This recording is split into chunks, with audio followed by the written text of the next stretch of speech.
Hi student, it's Kate here. Come back to exercise 8.19. In this video, we will continue the previous video. So in the previous video, we already calculate the volume variance and efficiency and price variances. In this video, we will try to look into these figures and see what are the problems that we need to pay attention to. Okay, now if you look at this, the difference between the static budget and the flexible budget is actually caused by the sales volume. So you see, if you look at the budgeted sales, you compare between the budgeted sales and the actual sales, you notice that the actual sales actually increased compared to the budgeted sales for both the small and large products. And that caused the total sales increase by 890,000. Okay, so this variance is favorable because actually we have more sales than the budgeted sales. And eventually, if you look at the profit, we have a favorable increase in the whole profit. So if you compare between the actual and the static budget, you see that the sales increased by, the net profit increased by 115,000. But now, is it good? If we just look at the increase in the net profit and we be happy, then maybe we are wrong. So actually we want to look a little bit further into all the figures to see what's happening here.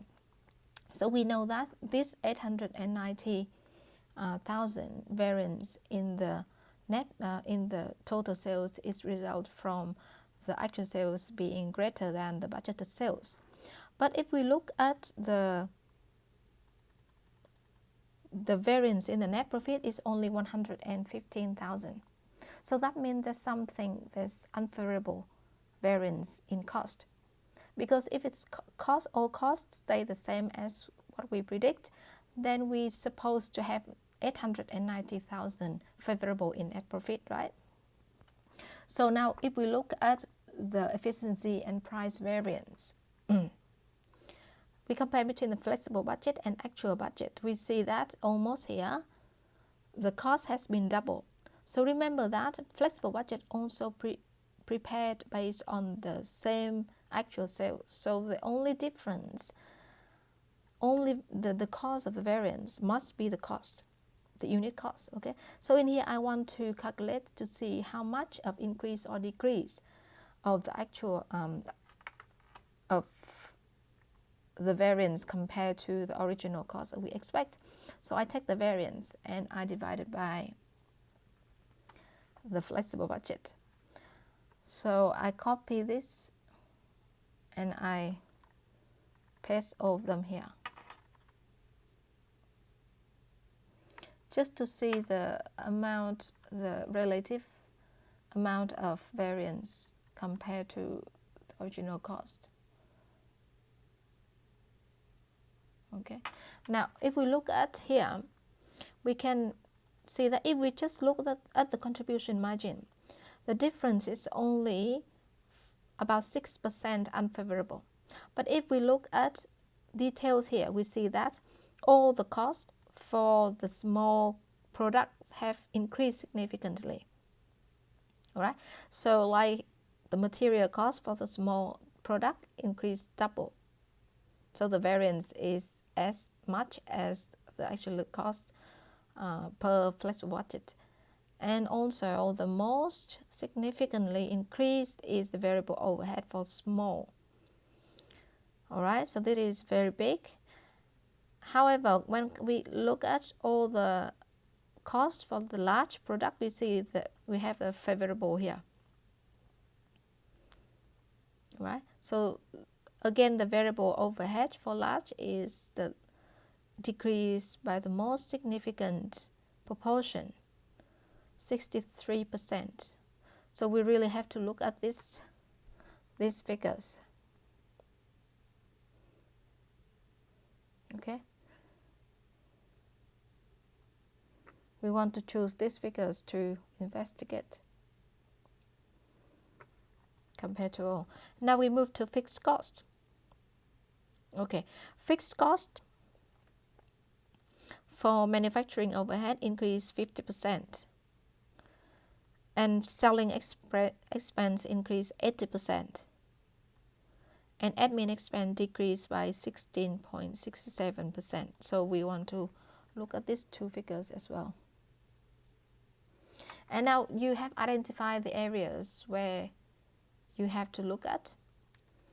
So in this video, we will just look at this general, but we will have to calculate the materials, direct materials, price variance and quantity variance to see this 100% increase is due to the price of the materials or due to the quantity of the materials that we purchase. Maybe we purchase much more than we want, or the people used materials more than they should have used, or the price of the materials has increased much more than we expected. And then the labor, why they spend more times, whether they spend more time to produce the products or the amount, the rate per hours that we pay for them has increased. Then especially the overhead here, the overhead here has increased 53%, which is significant. So basically, you know that for the overhead, we normally just allocate. So if you want to look further into this variable overhead, why it increased so much, it might be because we use the wrong methods to allocate the overhead. So that it makes this increase so much. Or if you look at the variable overhead cost for large, you also see that it decreased a lot. So it's quite strange here, the way the costs behave. So in order to understand further into that, you will have to go one step further, which calculate the direct material, direct labor and manufacturing overhead variances, which we will do in the next video. But in this video, what you can tell the manager is they have to look at the direct materials, whether it's price or the quantity that they use. They have to look at the direct labor, whether they have spent more time or we pay them more than we should have paid, or they have to look at the way they allocate the variable overheads. Also, they also have to look at the manufacturing overhead fixed components of that, why it has increased by 50%, and they also have to look at the selling expense. All right, so that is general, the way you pick up the most important issues that you have to look at.